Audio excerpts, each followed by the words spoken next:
उत्तर प्रदेश में सड़क कनेक्टिविटी को नई रफ्तार देने वाला बरेली मथुरा नेशनल हाईवे अब अपने अहम मोड़ पर पहुंच गया है। फेज 4 के तहत बरेली बदायूं खंड पर निर्माण कार्य तेजी से आगे बढ़ रहा है और इसी के साथ टोल व्यवस्था की तस्वीर भी साफ होने लगी। इस खंड पर टोल प्लाजा के लिए जगह तय कर दी गई है, एक बदायूं की कचला और दूसरा बरेली के देवचरा के पास। ऐसे में आने वाले दिनों में बरेली की तरफ सफर करने वाले लोगों को दो अलग अलग टोल प्लाजा से होकर गुजरना होगा, जबकि फिलहाल इस रूट पर अभी कोई टोल शुल्क नहीं है। दरअसल NHAI के अनुसार बरेली मथुरा नेशनल हाईवे की कुल लंबाई 228 किलोमीटर है, जिसे वर्ष 2027 तक पूरा करने का लक्ष्य तय किया गया है। ये परियोजना 4 चरणों में पूरी की जा रही है। मथुरा से कासगंज के बीच लगभग 60% काम पूरा हो चुका है, जबकि कासगंज से बदायूं के बीच भी 50% से अधिक निर्माण कार्य संपन्न हो चुका। अब फेज 4 में बरेली बदायूं खंड पर निर्माण कार्य तेजी से कराया जा रहा है। बरेली बदायूं खंड पर कुल 4 बाईपास प्रस्तावित है, जिस पर लगभग 650 करोड़ रुपए खर्च किए जाएंगे।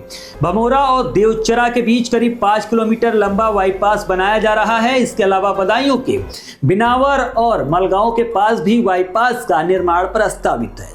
मलगांव में रेलवे क्रॉसिंग पर रेलवे ओवरब्रिज बनाने की भी योजना है, जिससे यातायात पूरी तरह सुगम हो सकेगा। बरेली मथुरा आगरा नेशनल हाईवे, जिसे आगरा बरेली ग्रीन कॉरिडोर भी कहा जा रहा है, इसका पूरा होने से आगरा मथुरा हाथरस कासगंज बदायूं और बरेली समेत 25 से अधिक जिलों को सीधा लाभ मिलेगा। गंगा एक्सप्रेसवे मुरादाबाद फरुखाबाद हाईवे और इस नेशनल हाईवे के आपस में जुड़ने से पूरे क्षेत्र की कनेक्टिविटी मजबूत होगी और औद्योगिक व आर्थिक गतिविधियों को नया बल मिलेगा। NHAI के परियोजना निर्देशक उत्कर्ष का कहना है कि मथुरा बरेली हाईवे का निर्माण कार्य तेजी से चल रहा है। बदायूं के कचला के पास और बरेली के देवचरा के पास हाईवे पर टोल प्लाजा बनाए जाएंगे। उन्होंने भरोसा दिलाया कि हाईवे का निर्माण कार्य तय समय सीमा के भीतर पूरा कर लिया जाएगा। कुल मिलाकर बरेली के मथुरा और आगरा तक बनने वाला ये नेशनल हाईवे सिर्फ एक सड़क नहीं, बल्कि पश्चिमी और मध्य प्रदेश के विकास को नई रफ्तार देगा। बाईपास, ओवरब्रिज और ग्रीन कॉरिडोर से पूरा होते ही सफर आसान होगा, समय बचेगा और व्यापार उद्योग को नई उड़ान मिलेगी। NHAI के मुताबिक तय समय में काम पूरा होते ही ये हाईवे लाखों लोगों के लिए तरक्की की सीधी सड़क साबित होगी।